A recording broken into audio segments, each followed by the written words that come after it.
नमस्कार प्यारे विद्यार्थियों, मैं अनिक कुमार पांडे और आपके पास एक सेशन के लिए लेकर आए हम लोग। जैसा कि आपको पता है कि 11 तारीख को आपका एनएमएस का एग्ज़ाम है और उस एग्ज़ाम के लिए कुछ इम्पोर्टेंट क्वेश्चन, जैसा कि आपको पता है कि साइंस का पोर्शन काफ़ी इम्पोर्टेंट है उस एग्ज़ाम के लिए।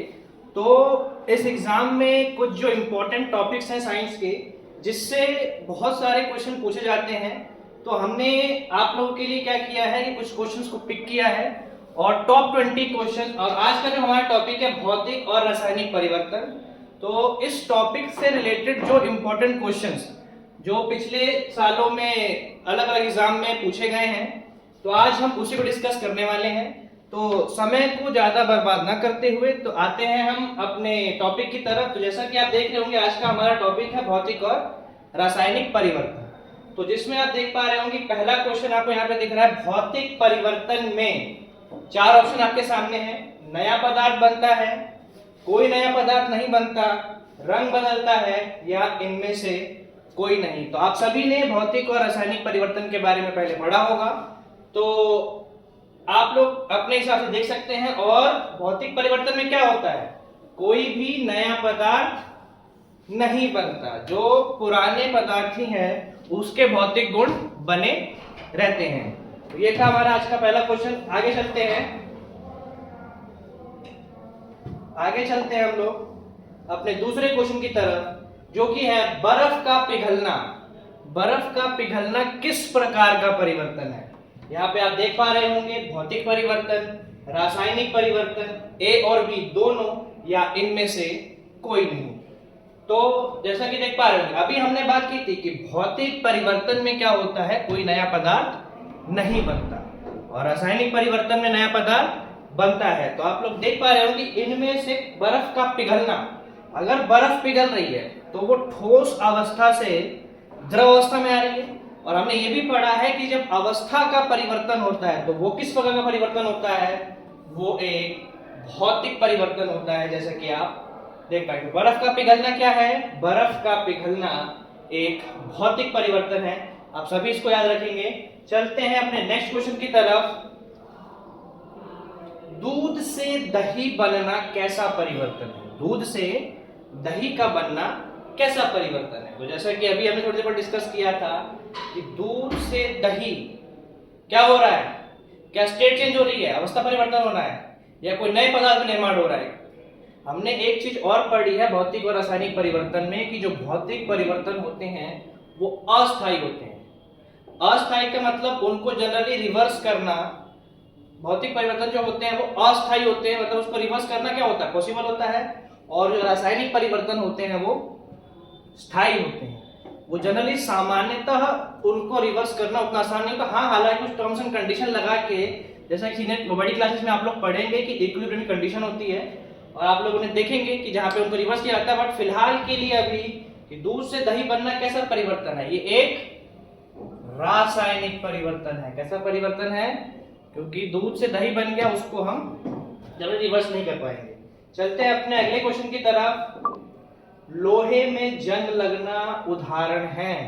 चारों ऑप्शन आपको फिर से दिखाई दे रहे हैं, क्योंकि जैसा आपको पता है कि आज हमारे जो टॉपिक है ये वाला, ये है भौतिक और रासायनिक परिवर्तन। तो लोहे में जंग लगना क्या है, किसका उदाहरण है, भौतिक परिवर्तन का या रासायनिक परिवर्तन का। अभी थोड़ी देर पहले हमने 3-4 क्वेश्चन डिस्कस किए हैं, जिसमें हमने क्या डिस्कस किया था कि जब ऐसा चेंज जो स्थायी हो, जिसको रिवर्स करना पॉसिबल ना हो, या अगर पॉसिबल हो भी तो नॉर्मल टर्म्स एंड कंडीशन पे नहीं होता। तो लोहे में जंग लगना कैसा परिवर्तन है, ये भी एक प्रकार का रासायनिक परिवर्तन है। जैसा कि और इसके लिए कुछ कंडीशन होती है लोहे में जंग लगने के लिए, कैसे रासायनिक अभिक्रियाएं होती हैं। हम आगे चल के उससे रिलेटेड भी मैंने एक क्वेश्चन आप लोगों के लिए रखा है कि लोहे में जंग लगने से रिलेटेड एक क्वेश्चन मैंने आगे डाला है। अभी हम आगे बढ़ते हैं, वो क्वेश्चन आएगा तो मैं आपको रिमाइंड कराऊंगा कि वो कौन सा क्वेश्चन की बात कर रहे हैं यहाँ पे। चलिए नेक्स्ट क्वेश्चन की तरफ चलते हैं। कागज का फटना किस प्रकार का परिवर्तन है। अगर मान लीजिए मेरे हाथ में पेपर है, अगर मैं उसको फाड़ के उसके 4 टुकड़े कर दूं, अगर मेरे पास कोई पेपर है और उसको फाड़ के अगर मैं उसके 4 टुकड़े कर दूं, तो कैसा परिवर्तन हो, क्या वो कोई रासायनिक परिवर्तन है, भौतिक परिवर्तन है, काफी बच्चे कंफ्यूज हो जाते हैं, क्योंकि दो चीजें होती हैं। एक होता है कागज का फटना, कागज को हम फाड़ के उसे कई टुकड़े कर दे रहे हैं, और एक होता है कागज का जलना। कागज का फटना, कागज को फाड़ के उसके बहुत चीथड़े उड़ा दो, क्योंकि आप लोगों ने पढ़ा होगा कि भौतिक परिवर्तन में क्या होता है, अवस्था में परिवर्तन होता है, आकार में परिवर्तन होता है। ठीक है, तो कागज को फाड़ के क्या इसमें कोई नया पदार्थ बन रहा है क्या? है तो वो कागज ही, हाँ, हालांकि उसे कुछ टुकड़े हो गए हैं, उसके कुछ टुकड़े हो चुके हैं, पर क्या वो कोई नया पदार्थ बना? हमारे पास कोई नया पदार्थ नहीं बना। तो कागज का फटना क्या होगा? एक प्रकार का भौतिक परिवर्तन होगा। कागज का फटना क्या होगा? एक प्रकार का भौतिक परिवर्तन होगा, क्योंकि यहाँ पे कोई भी नया पदार्थ नहीं बन रहा है। चलते हैं हम अपने नेक्स्ट क्वेश्चन की तरफ। मैग्नीशियम रिबन का जलना, मैग्नीशियम रिबन का जलना ये किस प्रकार का परिवर्तन है? आपके पास ऑप्शन है भौतिक परिवर्तन, रासायनिक परिवर्तन, उत्क्रमणीय परिवर्तन, या इनमें से कोई नहीं। तो सोचिए क्या लगता है? मैग्नीशियम रिबन जल रही है, तो ध्यान रखिएगा, जब भी कोई चीज जलती है, जब भी कोई चीज जलेगी, जैसे मैंने अभी कागज जलने का बताया था कि वहां पे रासायनिक अभिक्रिया होगी। अगर कोई चीज जल रही है, क्योंकि वहां पे राख बन रहा है, ट्रेसेस आ रहे हैं उसके, तो वहां पे कोई भी अगर जल रही है तो वो एक प्रकार का क्या होगा? वो एक प्रकार का रासायनिक परिवर्तन होगा। तो क्लियर है सभी को? ध्यान रखिएगा, कागज का फटना भौतिक, कागज का जलना रासायनिक, और मैग्नीशियम रिबन भी अगर जल रही है तो ये भी एक प्रकार का रासायनिक परिवर्तन होगा। चलिए आते हैं। आप लोगों ने देखा होगा लोहे पर एक जस्ते की परत चढ़ाई जाती है। लोहे पर जस्ते की परत चढ़ाना, तो इस विधि को हम क्या बोलते हैं? क्या उसे जंग लगना बोलते हैं? क्या उसको गैल्वेनीकरण बोलते हैं? क्या उसको क्रिस्टलीकरण बोलते हैं? क्या उसको वाष्पीकरण बोलते हैं? तो लोहे पर जस्ते के पर चढ़ाना आप सभी ने पढ़ा है, आपकी किताब में था, आप सोच भी पा रहे होंगे आप लोगों में से काफी लोग, तो उसको बोलते हैं गैल्वेनीकरण। तो लोहे पर जस्ते की परत चढ़ाना वो हो जाता है आपका, क्या बोलते हैं उसको? गैल्वेनीकरण बोलते हैं। चलते हैं अपने अगले क्वेश्चन की तरफ। रासायनिक परिवर्तन के दौरान, रासायनिक परिवर्तन के दौरान क्या होता है? ध्यान से देखिएगा सारे ऑप्शन को। रासायनिक परिवर्तन हमने डिस्कस किया था, क्योंकि जब हमारा पहला क्वेश्चन था तो उसमें हमने ये देखा था कि भौतिक परिवर्तन के दौरान क्या होता है, जिसमें हमने देखा था कि कोई नया पदार्थ नहीं बनता। तो अगर रासायनिक परिवर्तन के दौरान क्या होता होगा? पहला ऑप्शन है, क्या पदार्थ के गुण नहीं बदलते, बदल जाते हैं? तो क्या पहला ऑप्शन होगा? नहीं होगा। नए पदार्थ बनते हैं। एक बार सारे ऑप्शन को देख लेते हैं, उसके बाद हम सही आंसर की तरफ चलेंगे। पदार्थ के गुण नहीं बदलते, नए पदार्थ बनते हैं, केवल आकार बदलता है, या कोई परिवर्तन नहीं होता। तो बिल्कुल ठीक, आप लोग सही सोच रहे हैं कि नए पदार्थ बनते हैं। इसको हमने डिस्कस किया था कि रासायनिक परिवर्तन के दौरान क्या होता है? नए पदार्थ बनते हैं और पदार्थ के गुण बिल्कुल बदल जाते हैं। तो पहला ऑप्शन तो होगा नहीं, केवल आकार बदलता है, ऐसा तो भौतिक परिवर्तन में हो सकता है। कोई परिवर्तन नहीं होता, बिल्कुल होता है। जैसे अभी हमने कुछ उदाहरण भी देखे हैं, दूध से दही का बनना, मैग्नीशियम रिबन का जलना, तो ये कुछ हमारे पास एग्जांपल्स थे। चलते हैं अपने नेक्स्ट क्वेश्चन की तरफ। अगला क्वेश्चन है, भोजन का पाचन किस प्रकार का परिवर्तन है? जो डाइजेशन होता है वो किस प्रकार का प्रोसेस है? भौतिक परिवर्तन, रासायनिक परिवर्तन, उत्क्रमणीय परिवर्तन, या इनमें से कोई नहीं? तो जैसा कि अभी हमने काफी एग्जांपल डिस्कस किए हैं कि भौतिक परिवर्तन में क्या होता है? नए पदार्थ बनते हैं? नहीं बनते। भौतिक परिवर्तन में नए पदार्थ नहीं बनते। रासायनिक परिवर्तन नए पदार्थ बनते हैं, और भौतिक परिवर्तन को जनरली हम रिवर्स यानी उत्क्रमणीय कर सकते हैं उनको, और रासायनिक परिवर्तन नॉर्मल टर्म्स एंड कंडीशन पे नहीं होते हैं।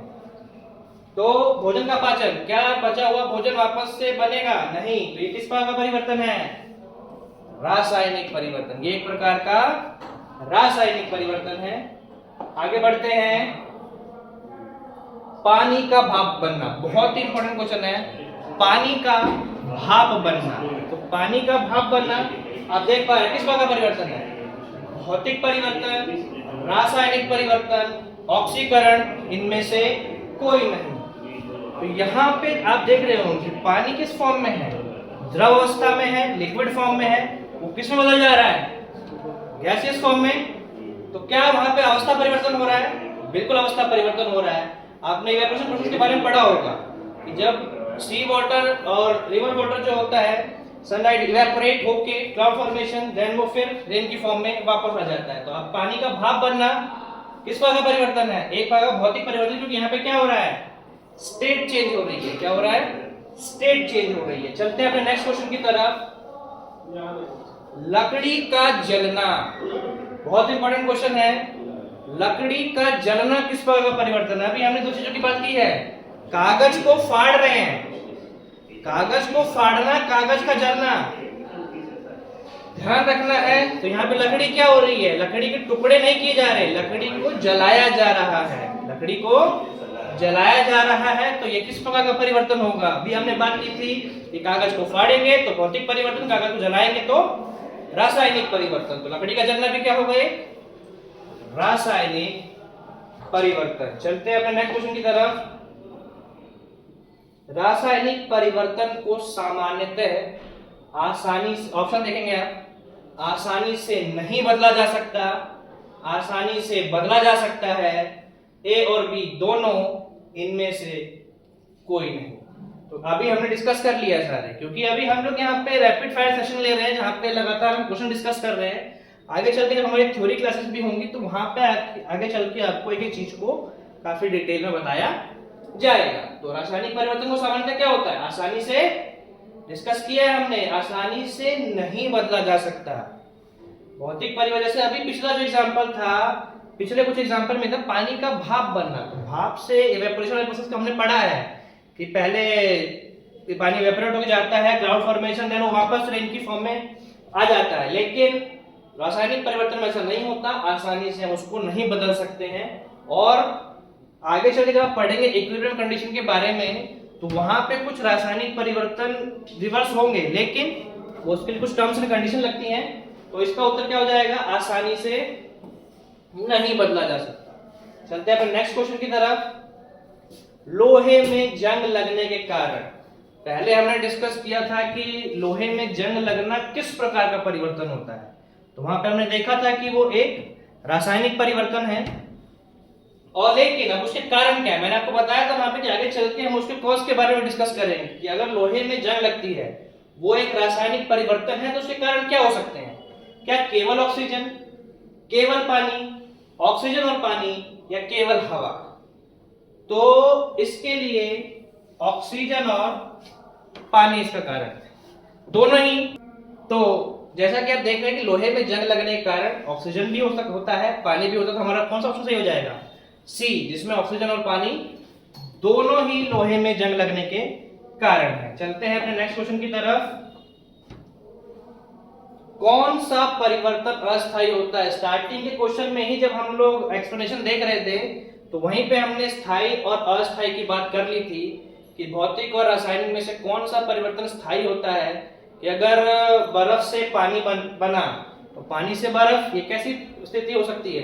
एक अस्थायी स्थिति है। तो ये ऐसा भौतिक परिवर्तन में होता है। स्थायी स्थिति में तो कौन सा परिवर्तन अस्थायी होता है? तो जो भौतिक परिवर्तन होता है वो अस्थायी होता है। और इसके बारे में हमने काफी एग्जांपल भी डिस्कस किए हैं कि जिनको हम इजीली रिवर्स कर सकते हैं, जिसमें अभी हमने पानी का भाप बनना, बर्फ से पानी बनना, ऐसे काफी उदाहरण डिस्कस किए। चलते हैं अपने नेक्स्ट क्वेश्चन की तरफ।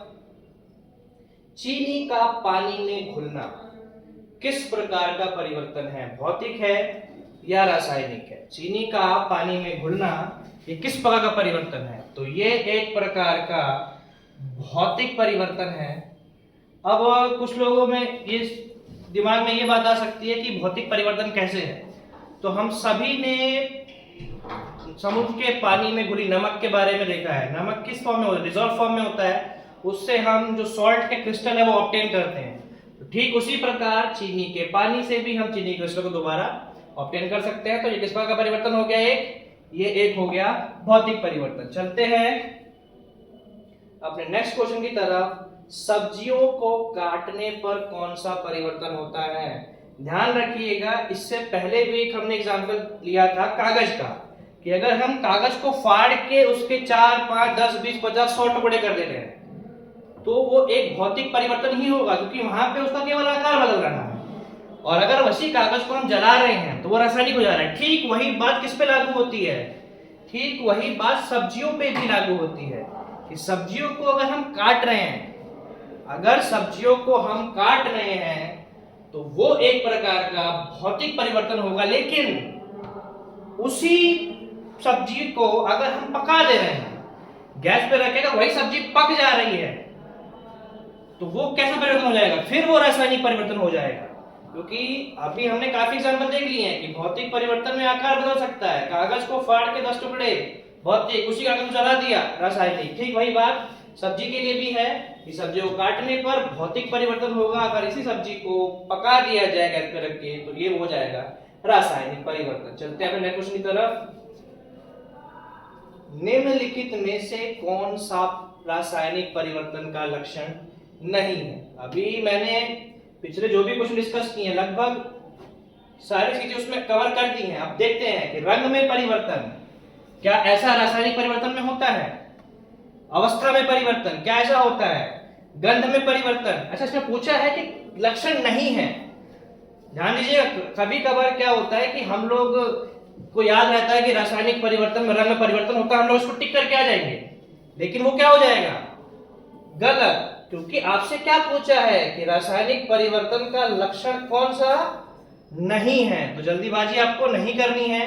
पहले पूरे क्वेश्चन को ढंग से रीड करना है कि आपसे क्या पूछा है, लक्षण पूछा है, लक्षण नहीं पूछा है। क्योंकि जैसे अगर आप देखा जाएंगे तो रंग में परिवर्तन बिल्कुल होता है रासायनिक में, गंध में परिवर्तन बिल्कुल होता है, क्या नहीं होता? अवस्था में परिवर्तन नहीं होता। तो जैसा कि इस क्वेश्चन में हमसे पूछा था कि निम्नलिखित में से कौन सा रासायनिक परिवर्तन का लक्षण नहीं है, तो वो हो जाएगा अवस्था में परिवर्तन। चलते हैं अपने नेक्स्ट क्वेश्चन की तरफ। निम्नलिखित में से कौन सा रासायनिक परिवर्तन नहीं दिखाता है? मतलब एक तरीके से आपसे उदाहरण पूछ रहा कि निम्नलिखित में से कौन सा कौन सा रासायनिक परिवर्तन का उदाहरण नहीं है, एग्जाम्पल नहीं है। तो क्या पत्तियों को जलना, मैंने आपको बताया कि कहीं भी आप जलना वर्ड देखें, चाहे वो किसी भी चीज का हो, तो वो तो हमारा क्या होगा? रासायनिक परिवर्तन। तो इसमें पूछा कौन सा नहीं दिखाता, तो ये ऑप्शन तो नहीं हो सकता। आगे चलते हैं। ताजे कटे केले का भूरा पड़ जाना, एक तरीके से रेंसिडिटी की यहाँ पे बात हो रही है, तो ये भी रासायनिक परिवर्तन होता है, तो ये भी नहीं होगा। कागज का जलना, फिर से जलना वर्ड देख लिया आपने, तो ये तो रासायनिक परिवर्तन ही होगा, तो ये भी ऑप्शन सही नहीं है। बचा क्या? पानी का जमना, तो यही है रासायनिक, एक भौतिक परिवर्तन है। आपसे पूछा था कि रासायनिक परिवर्तन नहीं दिखाता है, तो वो हो जाएगा पानी का जमना एक रासायनिक परिवर्तन नहीं दिखाता है। वो क्या दिखाता है? वो आपको दिखाता है कि एक भौतिक परिवर्तन के बारे में। फिर चलते हैं अगले अपने 19वें प्रश्न के ऊपर। आतिशबाजी के विस्फोट से किस प्रकार का परिवर्तन होता है? आप सभी लोग पटाखे जलाते होंगे दिवाली वगैरह में, तो वो किस प्रकार का परिवर्तन होगा? देखिए, फिर जलाने की बात आई, पटाखों क्या किया जाता है? पटाखों को जलाया जाता है। तो अभी हमने क्या डिस्कस किया था, कोई भी चीज अगर जल रही है, चाहे वो कागज जले, पत्ते जले, तो वो किस प्रकार का परिवर्तन होता है? वो रासायनिक परिवर्तन होता है। ठीक उसी प्रकार अगर आतिशबाजी में पटाखे जलाए जा रहे हैं तो वो भी एक प्रकार का रासायनिक परिवर्तन ही होगा। चलते हैं अपने इस टॉपिक के लास्ट क्वेश्चन की तरफ। यदि आप लोहे के एक टुकड़े को कुछ देर के लिए खुले में छोड़ दें तो उस पर भूरे रंग की एक परत जम जाएगी। आप सभी ने देखा होगा लोहे पे भूरे रंग की परत जमते हुए, उसको क्या बोलते हैं? वही आपसे पूछा जा रहा है। क्या वो एक भूरी रेत होती है, क्या वो धूल होता है, क्या वो जंग होती है, या इनमें से कोई नहीं? जैसा कि हमने अपने पिछले क्वेश्चन में डिस्कस भी किया है, और वो जंग क्यों लगती है हमने उसको भी डिस्कस किया है कि ऑक्सीजन और पानी दोनों की वजह से उस लोहे में क्या लग जाती है? जंग। तो वो कोई भूरी रेत नहीं होती, वो कोई धूल नहीं होती, वो क्या होती है आपकी? वो होती है आपकी जंग। तो ये हमारा सेशन था, केमिस्ट्री का सेशन था, जिसमें हमने 20 क्वेश्चन डिस्कस किए हैं भौतिक और रासायनिक परिवर्तन पे। अब हमारा अगले सेशन की तरफ चलते हैं। नेक्स्ट टॉपिक जो है हमारा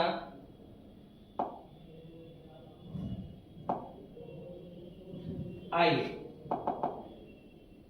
तो जैसा कि आप देख पा रहे हैं फिजिक्स का सेशन है और आप सभी ने, और टॉपिक आप यहाँ पे देख पा रहे होंगे, प्रकाश, तारे और सौरमंडल। प्रकाश, तारे और सौरमंडल। पिछला सेशन हमारा केमिस्ट्री का था, रसायन विज्ञान का था, जिसमें हमने 20 क्वेश्चन टॉपिक देखे थे। अब हम 20 क्वेश्चन देखने वाले हैं प्रकाश, तारे और सौरमंडल पे, जिसपे आप देख पा रहे होंगे आपतन कोण सदैव परावर्तन कोण के क्या होता है, आधा होता है, असमान होता है, बराबर होता है या दोगुना होता है। चलिए थोड़ा सा याद करा देता है आपको रिमाइंड। सपोज ये प्लेन मिरर की सरफेस है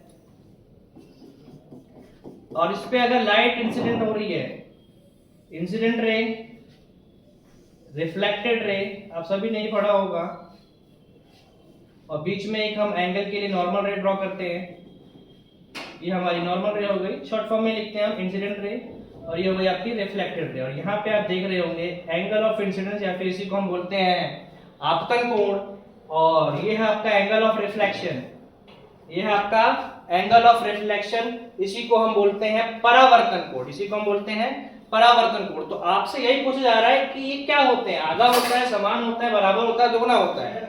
तो हम सभी को पता है एंगल ऑफ इंसिडेंस यानी जो हमारा आपतन कोण होता है वो हमारा परावर्तन कोण के क्या होता है, बराबर होता है। तो कौन सा ऑप्शन ठीक हो जाएगा, ऑप्शन सी ठीक हो जाएगा कि आपतन कोण सदैव परावर्तन कोण के बराबर होता है। हम सबने इसको डिस्कस किया था। चलते हैं अपने नेक्स्ट टॉपिक की तरफ और नेक्स्ट क्वेश्चन की तरफ। समतल दर्पण द्वारा बनाया गया प्रतिबिंब कैसा होता है, वास्तविक और सीधा होता है, आभासी होता है, दर्पण के पीछे और वस्तु के आकार के बराबर होता है, आभासी और वस्तु से छोटा होता है, वास्तविक और उल्टा होता है। तो हम सभी ने पढ़ा है कि जो समतल दर्पण द्वारा बनाया प्रतिबिंब, जिसमें हम प्रतिदिन अपना घर में चेहरा देखते हैं, आभासी, दर्पण के पीछे और हमेशा कैसा होता है, वस्तु के आकार के बराबर होता है। कौन सा ऑप्शन सही हो जाएगा, तो इसका राइट आंसर हो जाएगा ऑप्शन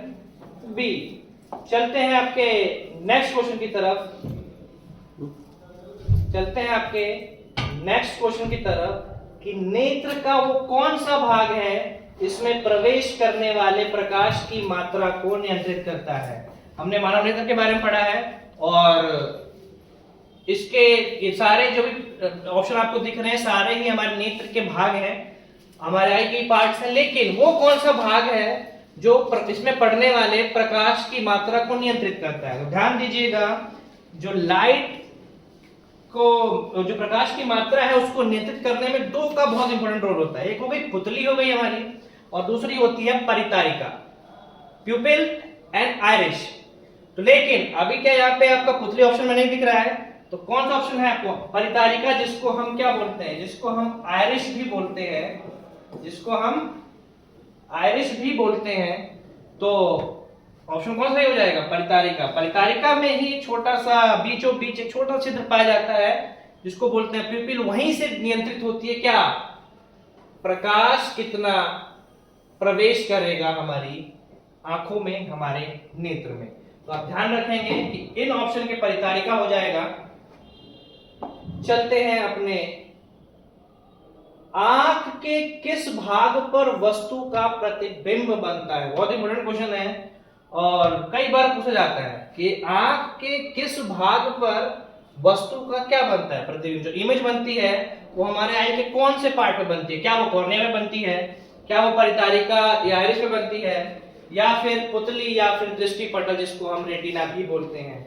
तो इसका जो राइट आंसर हो जाएगा ऑप्शन डी, दृष्टि पटल। जो आंख के, जो हमारी आंखों में जो प्रतिबिंब बनता है वो हमेशा कहां बनता है, दृष्टि पटल, यानी किस पे बनता है, रेटिना पे बनता है। चलते हैं नेक्स्ट क्वेश्चन की तरफ। ब्रेल पद्धति किन व्यक्तियों के लिए उपयोग की जाती है। आप सबने ब्रेल लिपि के बारे में पढ़ा होगा या कुछ देखा भी होगा। तो जो ब्रेल पद्धति यूज होती है वो किन के लिए यूज होती है, क्या जो बोलने में अक्षम व्यक्ति होते हैं उनके लिए यूज होती है, क्या जो मानसिक रूप से अक्षम होते हैं उनके लिए होती है, क्या जो सुनने में अक्षम होते हैं उनके लिए होती है, या दृष्टि बाधित के लिए होती है। तो कौन सा ऑप्शन सही हो जाएगा, ये पहले तीनों ऑप्शन गलत हैं। इसका राइट आंसर है जो दृष्टि बाधित, जिनको देखने में समस्या होती है, दृष्टि बाधित व्यक्तियों के लिए ब्रेल पद्धति का उपयोग किया जाता है। चलते हैं अपने नेक्स्ट क्वेश्चन की तरफ। कौन सा तारा उत्तर दिशा में दिखाई देता है? वो स्टार जो नॉर्थ डायरेक्शन में हम रात में देख पाते हैं, क्या वो सूर्य है, क्या वो सीरियस है, क्या वो चंद्रमा है, और क्या वो ध्रुव तारा है? तो देखो ऑप्शन सी तो आप ऐसे ही हटा दो, क्योंकि चंद्रमा तो कोई तारा है नहीं। तो आप लोगों का काम आसान हो गया कि ये तो आपको सोचना भी नहीं है, ये आपको सोचना भी नहीं। चंद्रमा कोई तारा नहीं होता, ये पृथ्वी का एक प्राकृतिक उपग्रह है। सूर्य क्या उत्तर दिशा में दिखाई देता है, तो इसका राइट आंसर क्या हो जाएगा? ध्रुव तारा। ये हमेशा हमें किस दिशा में दिखाई देगा? ये उत्तर दिशा में। इसी को हम पोल स्टार भी बोलते हैं।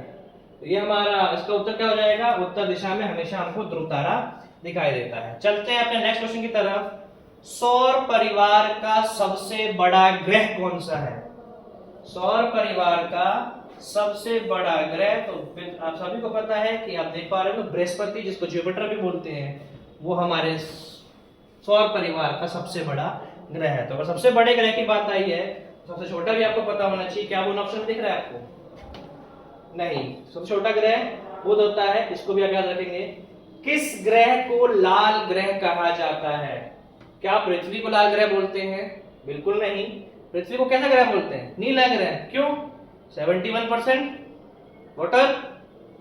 तो पृथ्वी तो इसका होगा नहीं। क्या शनि है, बृहस्पति है, मंगल है? तो मंगल ग्रह जो होता है, जो मार्स है हमारा, उसको हम बोलते हैं रेड प्लेनेट। ये भी याद रखेंगे आप लोग। चलते हैं अपने नेक्स्ट क्वेश्चन की तरफ। तारों के ऐसे समूह, बड़ी प्यारी लाइन लिखी हुई है एनसीईआरटी में, और बिल्कुल स्टार्टिंग में ही है जब ये चैप्टर स्टार्ट हो रहा है, और तारामंडल के बारे में। तो तारों के ऐसे समूह जो कोई पहचानने योग्य आकृति बनाते हैं, उसको हम बोलते हैं तारामंडल।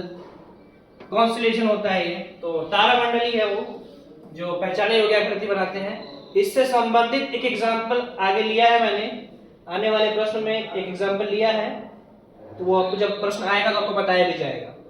तो अब आते हैं, बड़े छोटे की बात हो गई। अब सूरज से दूरी सबसे निकटतम ग्रह, दूरी के आधार पर सूरज सबसे निकटतम ग्रह कौन सा है? क्या वो बुध है, क्या वो शनि है, क्या वो पृथ्वी है, क्या वो शुक्र है? तो वो ग्रह हो जाएगा आपका मर्क्यूरी, जिसको बुध ग्रह भी कहते हैं। सूरज से दूरी के आधार पर सबसे पहले कौन सा ग्रह आएगा? बुध आएगा। चलते हैं आगे, बढ़ते हैं अपने अगले प्रश्न की तरफ। रात्रि के आकाश में सबसे चमकीला ग्रह कौन सा है? अब यहाँ पे तारे की बात नहीं हो रही है, यहाँ पे बात हो रही है ग्रह की। कौन सा ग्रह चमकता है? तो इसका राइट आंसर हो जाएगा शुक्र, यानी वीनस जो है वो थोड़ा आपको चमकता हुआ दिखाई देता है। याद रखेंगे, वीनस ही है, शुक्र ही वो ग्रह है जो हमको रात्रि के आकाश में सबसे चमकीला ग्रह दिखता है। वो एक तारा नहीं है, वो ग्रह है। जैसा कि मैंने आपकी बात की थी, हमने तारामंडल की बात की थी, जब कॉन्स्टेलेशन की बात की थी, तो मैंने बोला था कि आगे चल के एक एग्जाम्पल आएगा तारामंडल का। तो सप्तऋषि तारामंडल में कितने प्रमुख तारे होते हैं? तो जैसा कि आप समझ ही रहे होंगे कि क्वेश्चन में ही आंसर छुपा है। क्या 9 है, क्या 7 है, क्या 12 है, क्या 5 है? तो आप थोड़ा सा ध्यान देंगे तो क्वेश्चन में ही आंसर है। सप्त मतलब 7, तो कितने तारे होंगे? सभी ने देखा होगा कभी ना कभी आसमान में सप्तऋषि को। 7 तारे, ये हमेशा उसी जगह पाए जाते हैं। कुछ इस प्रकार से 4 तारे इस प्रकार के होते हैं, बाकी 3 थोड़े एक वो बना देते हैं आगे चल के। 7 तारे हमेशा उसी प्रकार दिखाई देंगे आसमान में। चलते हैं, वह दूरी जिसे प्रकाश 1 वर्ष में तय करता है क्या कहलाती है? अब ध्यान देना, यहाँ पे कंफ्यूजन थोड़ी होगी कि यहाँ आपसे क्या पूछा गया है। यहाँ आपसे दूरी पूछी गई है जो प्रकाश 1 वर्ष में तय करता है। ध्यान देना, इसका जो सही उत्तर होगा प्रकाश वर्ष होगा। लेकिन बच्चे ये सोचते हैं कि यहाँ पे वर्ष है तो ये समय को दिखा रहा है, जबकि ऐसा नहीं है। आप कंफ्यूज नहीं होना है। वह दूरी जिसे प्रकाश 1 वर्ष में तय करता है वो क्या कहलाती है? वो कहलाती है प्रकाश वर्ष। वो कहलाती है प्रकाश वर्ष। क्या कहलाती है? प्रकाश वर्ष कहलाती है। चलते हैं, क्षुद्र ग्रह किन दो ग्रहों की कक्षा में पाए जाते हैं? हम सबने एस्टेरॉयड बेल्ट्स के बारे में पढ़ा है, क्षुद्र ग्रह, और जो कि समय समय पर टकराते भी हैं। तो लेकिन यहाँ आपसे पूछा जा रहा है कि क्षुद्र ग्रह किन दो ग्रहों की कक्षाओं के बीच में पाए जाते हैं? क्या वो पृथ्वी और मंगल की कक्षाओं में पाए जाते हैं? क्या वो बृहस्पति और शनि कक्षाओं में पाए जाते हैं? क्या वो शुक्र और पृथ्वी कक्षा में पाए जाते हैं, या मंगल और बृहस्पति की? तो इसका सही उत्तर क्या हो जाएगा? जो क्षुद्र ग्रह हैं वो मंगल और बृहस्पति कक्षाओं में पाए जाते हैं। आप लोगों ने एस्टेरॉयड बेल्ट यानी के बारे में पढ़ा होगा, तो यही दो ग्रह हैं जिसमें सबसे ज्यादा क्षुद्र ग्रह पाए जाते हैं, जो कि वो भी इन्हीं प्लैनेट्स की तरह, इन्हीं ग्रहों की तरह, वो भी किसकी परिक्रमा करते हैं? वो भी सन की, सूर्य की परिक्रमा करते हैं। वो भी ध्यान रखना है कि जो मंगल और बृहस्पति है उन दोनों की कक्षाओं में क्षुद्र ग्रह पाए जाते हैं। चलते हैं नेक्स्ट क्वेश्चन की तरफ। बहुत अच्छा क्वेश्चन है। आप सभी ने कैलेडोस्कोप का डायग्राम एनसीईआरटी में बना वो देखा होगा। कैलेडोस्कोप बहुमूर्तिदर्शी इसको हिंदी में बोलते हैं। ये किस सिद्धांत पर काम करता है? कैलेडोस्कोप, जहां पे 3 समतल दर्पणों को एक विशिष्ट अरेंजमेंट लगा के जोड़ा जाता है, क्या वो विक्षेपण पे काम करता है? क्या वो बहुपरावर्तन पे काम करता है? क्या वो अवशोषण या अपवर्तन? तो हम सभी ने देखा है कि वो किस सिद्धांत पे काम करता है? बहुपरावर्तन, मल्टीपल रिफ्लेक्शन पे काम करता है। जो हमारा कैलेडोस्कोप होता है वो किस पे काम करता है? बहुपरावर्तन यानी मल्टीपल रिफ्लेक्शन। चलते हैं अपने नेक्स्ट क्वेश्चन की तरफ। प्रकाश का अपने 7 रंगों में विभक्त होना क्या कहलाता है? प्रकाश का अपने 7 रंगों में विभक्त होना ये क्या कहलाएगा? क्या ये विक्षेपण कहलाएगा? क्या ये परावर्तन कहलाएगा? क्या ये अवशोषण कहलाएगा? या ये अपवर्तन कहलाएगा? तो ये कहलाएगा, आप सभी ने देखा होगा, प्रकाश का वर्ण विक्षेपण, जहां पे प्रकाश अपने कितने रंगों में विभक्त हो जाता है?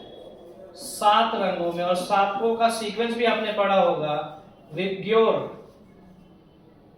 इसको याद करने का तरीका है VIBGYOR: violet, indigo, blue, green, yellow, orange और रेड।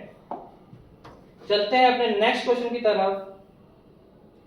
पृथ्वी का एकमात्र प्राकृतिक उपग्रह कौन सा है? यहाँ किसकी बात हो रही है?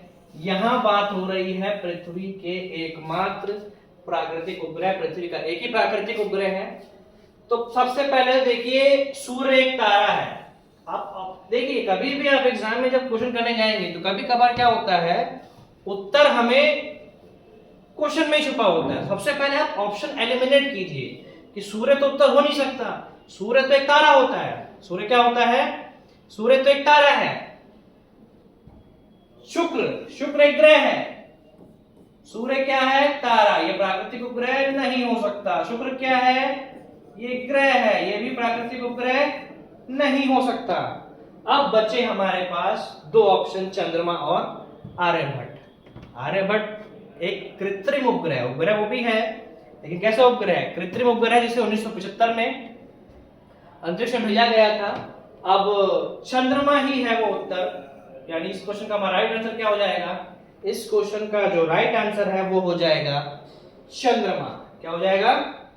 चंद्रमा हो जाएगा, क्योंकि पृथ्वी का जो एकमात्र प्राकृतिक उपग्रह है वो है चंद्रमा। चलते हैं अपने नेक्स्ट क्वेश्चन की तरफ। चांद पर क्या नहीं होता या चंद्रमा पर क्या नहीं होता? क्या चंद्रमा पर वायुमंडल है, जल है, वायुमंडल पूछा है, क्या नहीं होता? क्या होता है वो नहीं पूछा। तो इसका सही उत्तर क्या होगा? चंद्रमा पर वायुमंडल भी नहीं है, चंद्रमा पर जल भी नहीं है। तो इसका राइट आंसर हो जाएगा ऑप्शन सी। इसका राइट आंसर हो जाएगा ऑप्शन सी। चंद्रमा पर वायुमंडल और जल दोनों ही नहीं है। चंद्रमा पर वायुमंडल और जल दोनों ही नहीं है। चंद्रमा क्या है फिर? वहां पे एक धूल का गुब्बारा है, जिसमें थल तो है लेकिन धूल ही धूल। क्या है?